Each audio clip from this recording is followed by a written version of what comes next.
Your true wealth is your time and freedom. Money is just a tool for trading your time. It's a container to store your economic energy until you're ready to deploy it. But the whole world has been turned away from real money and has been fooled into using currency. A deceitful imposter that is silently stealing your two most valuable assets, your time and your freedom. Welcome to the rabbit hole. We are entering a period of financial crisis that is the greatest the world has ever known. The wealth transfer that will take place during this decade is the greatest wealth transfer in history. Wealth is never destroyed, it is merely transferred, and that means that on the opposite side of every crisis there is an opportunity. The great news is that all you have to do to turn this crisis into your great opportunity is to educate yourself. I believe that the best investment that you can make in your lifetime is your own education. Education on the history of money, education on finance, education on how the global economy works, education on how all of these guys, the central bankers, the stock market, how they can cheat you, how they can scam you. If you learn what is going on and how the financial world works, you can put yourself on the correct side of this wealth transfer. Winston Churchill once said that the further you look into the past, the further that you can see into the future. This program is all about creating your own crystal ball, being able to gaze into the future, being able to change this crisis, the greatest crisis in the history of mankind, into your great opportunity.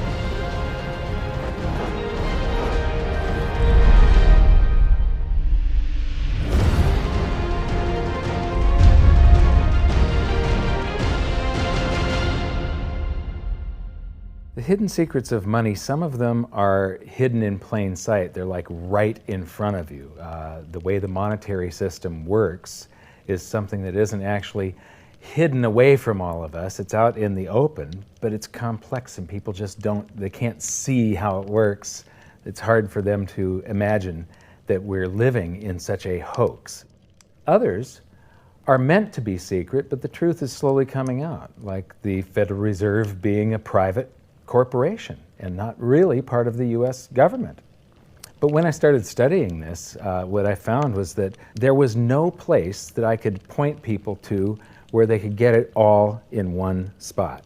And so I basically decided to write my book about it and consolidate monetary history, economics, the markets, fundamentals of gold and silver.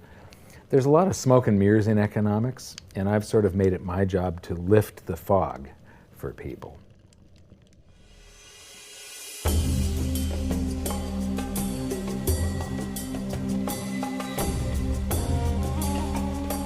Welcome to Egypt. This is where it all began. Roughly 5,000 years ago, the Egyptians started using gold and silver as their predominant form of currency. But it was not yet money.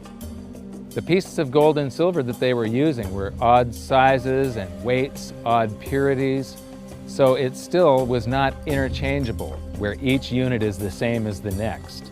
This meant that nothing really had a price yet. You couldn't put a price of so many coins on something because they didn't have coins yet. Trade was still difficult. It was still a guessing game when it came to the exchange of values.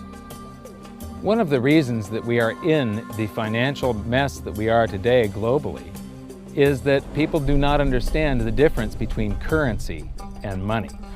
Currency is a medium of exchange, a unit of account. It is portable, durable, divisible, and something called fungible. Fungible means that each unit is the same as the next unit. A dollar in my pocket buys the same amount as a dollar in your pocket.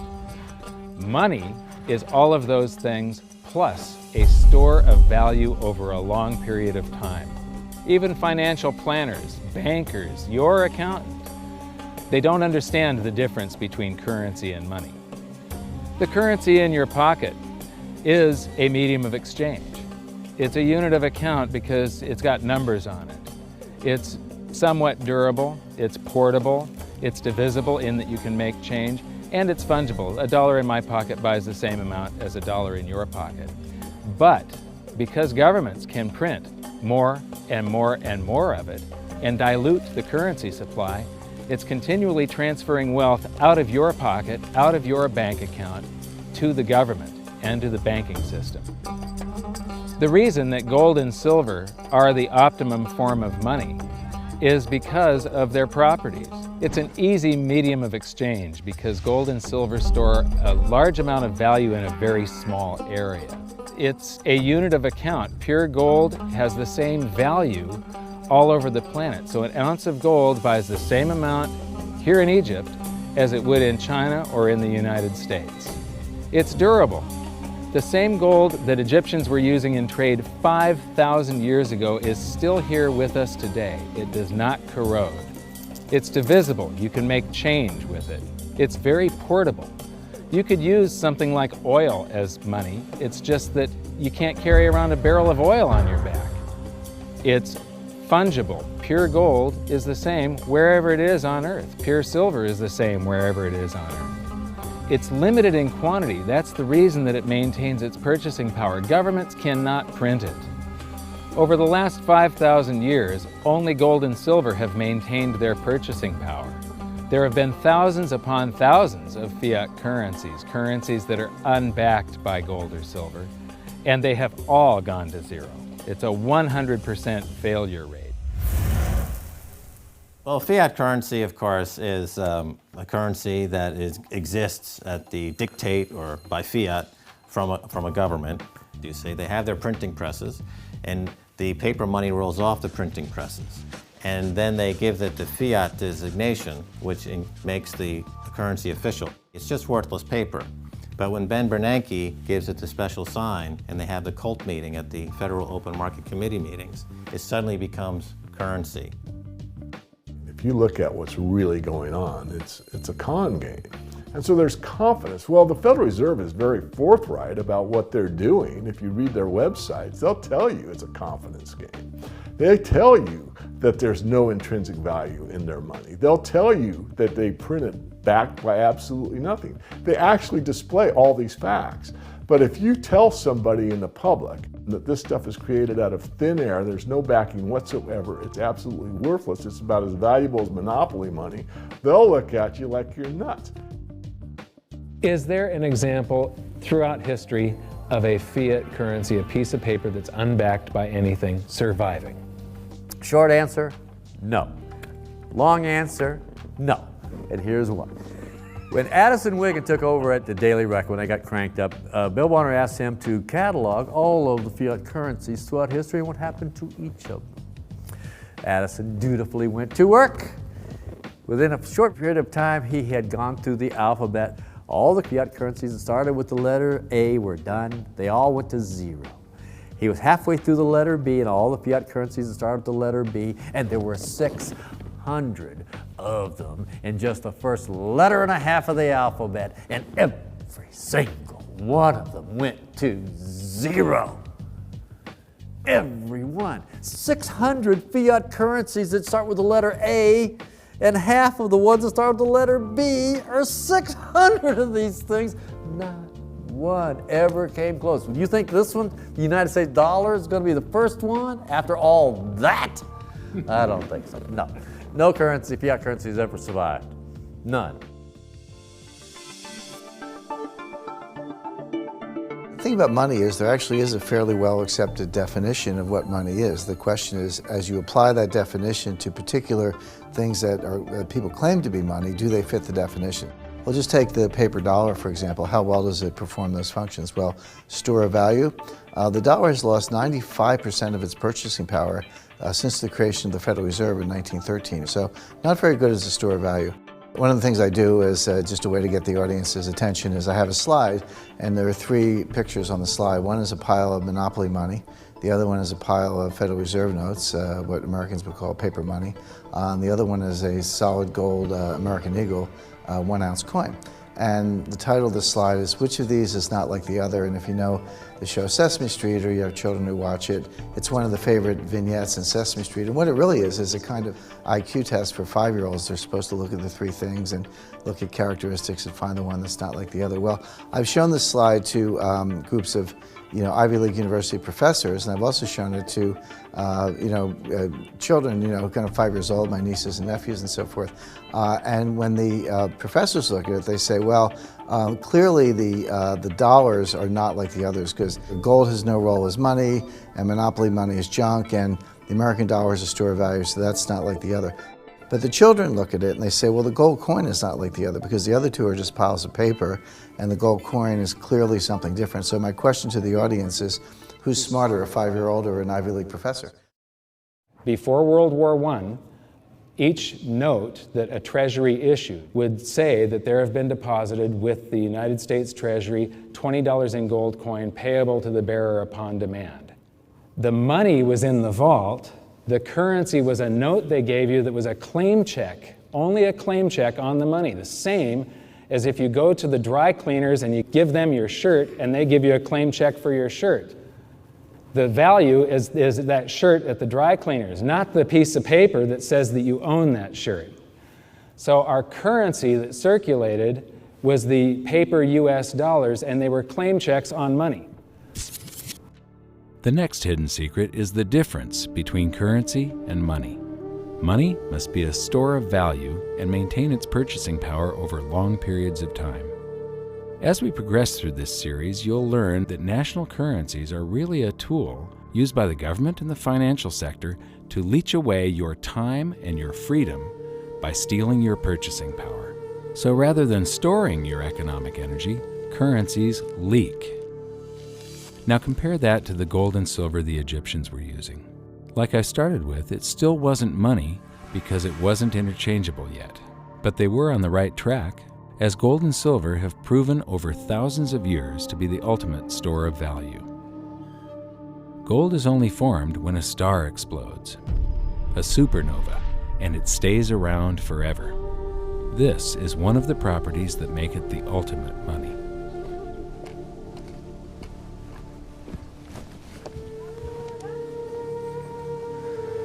People are amazed that after 5,000 years, the pyramids are still here.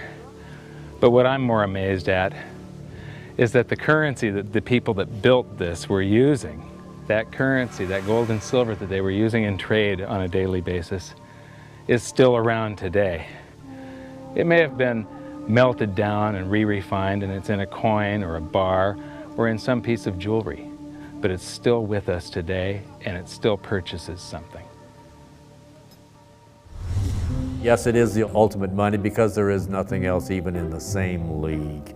It's divisible, it's permanent, it's a store of value, it's a unit of account. It's got everything you want out of money, but it doesn't go away and it can't be increased. That is what makes gold the most beautiful money of all. What more could you ask out of a money?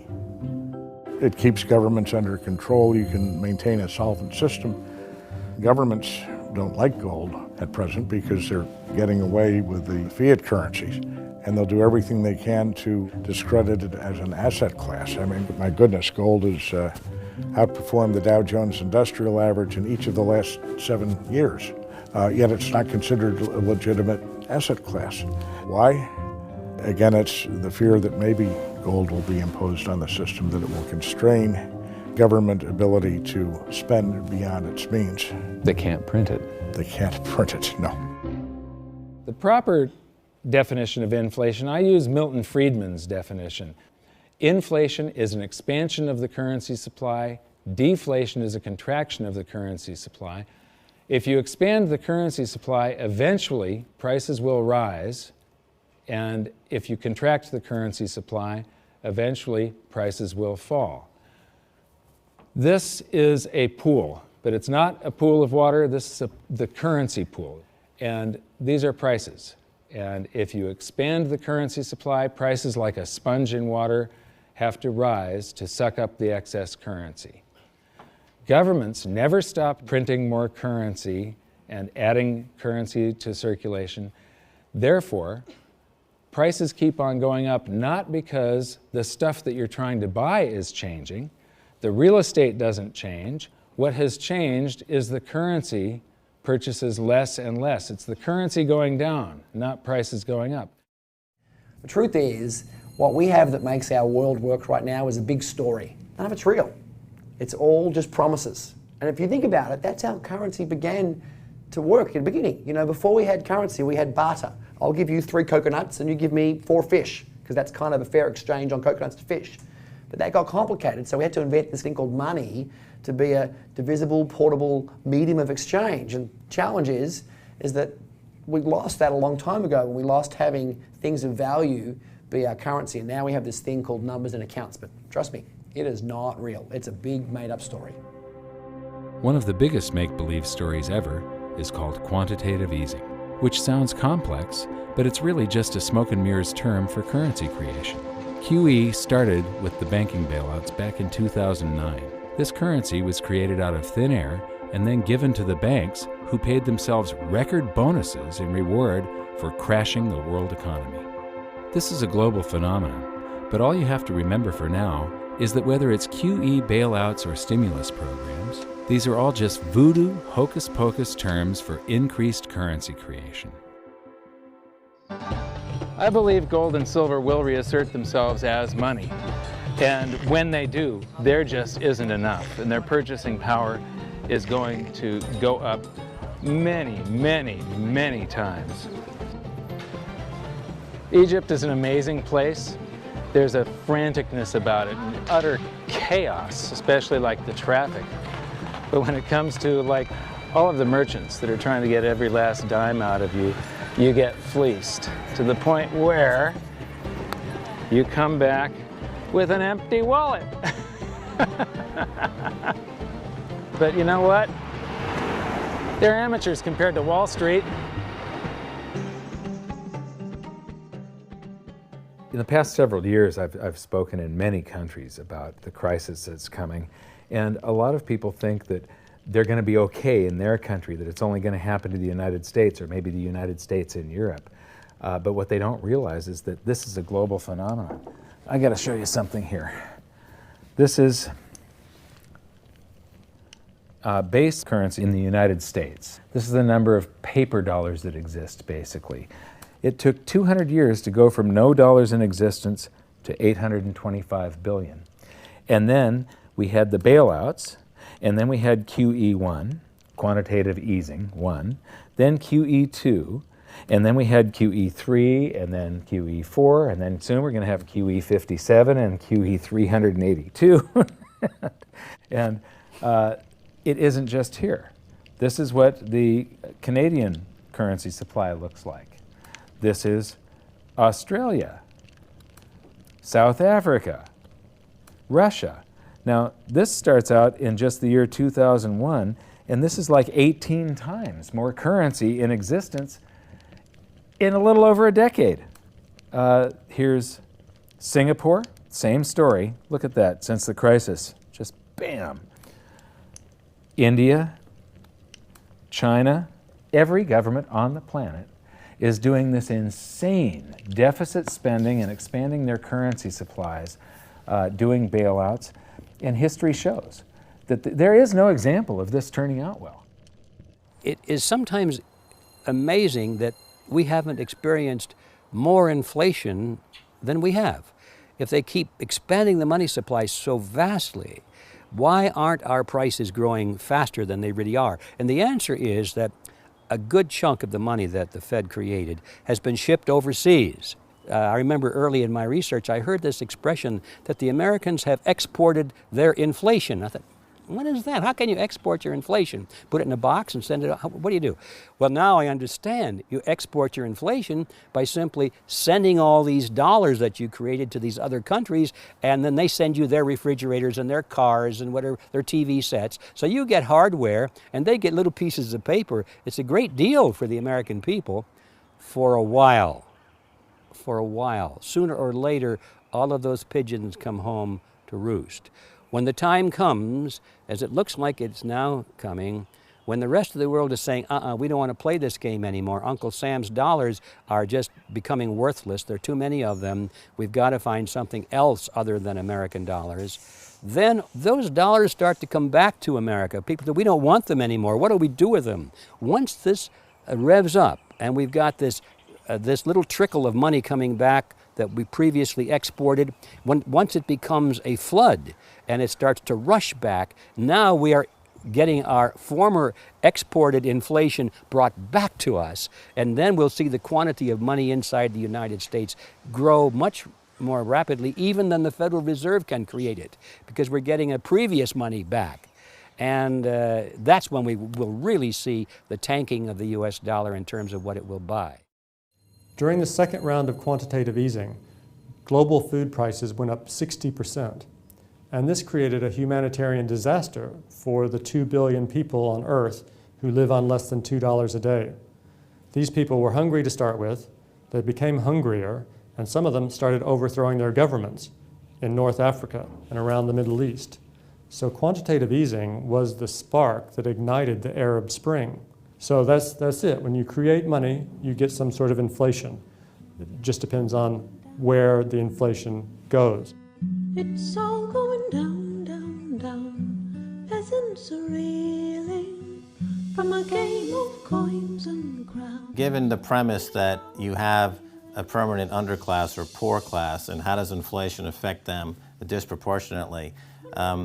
It affects them basically in the percentage of their income that goes to food.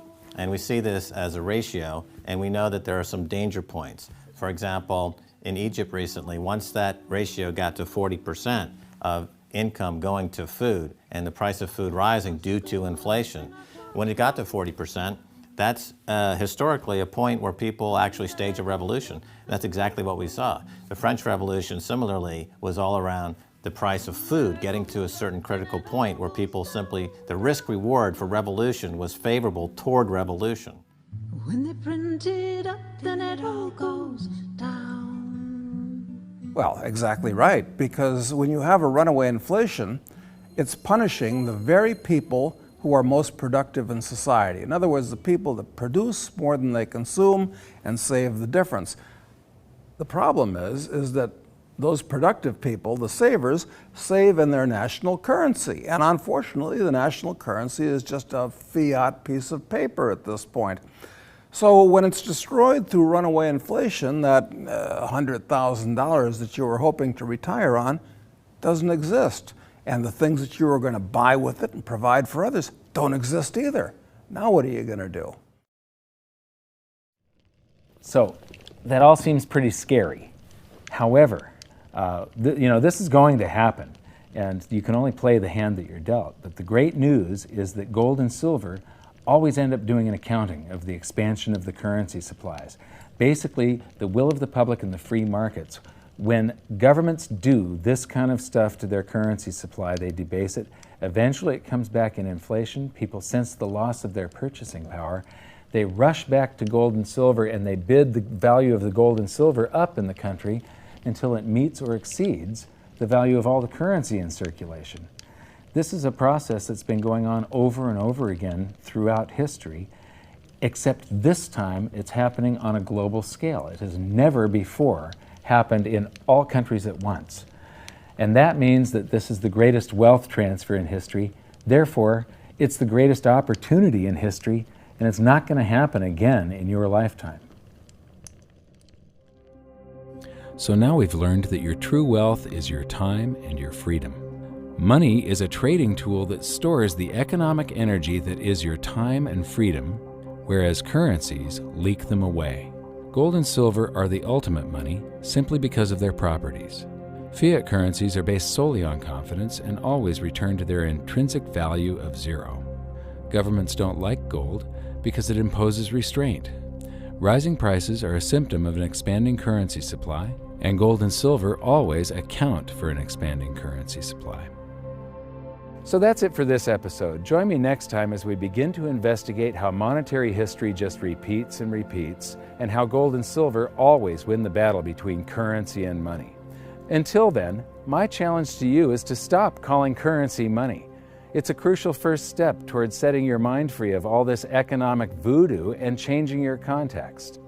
You can learn more by watching the bonus features on our website, and if you have any questions, you can post them there, and we'll answer some of your questions in future bonus features. So good luck, thanks for watching, and we'll see you next time.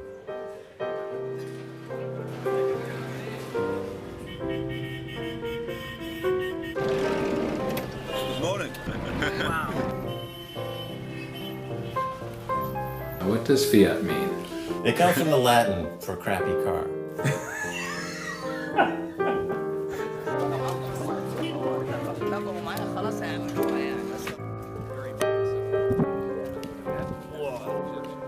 In the desert in a suit. My camel died. You're not too sure about that, are you?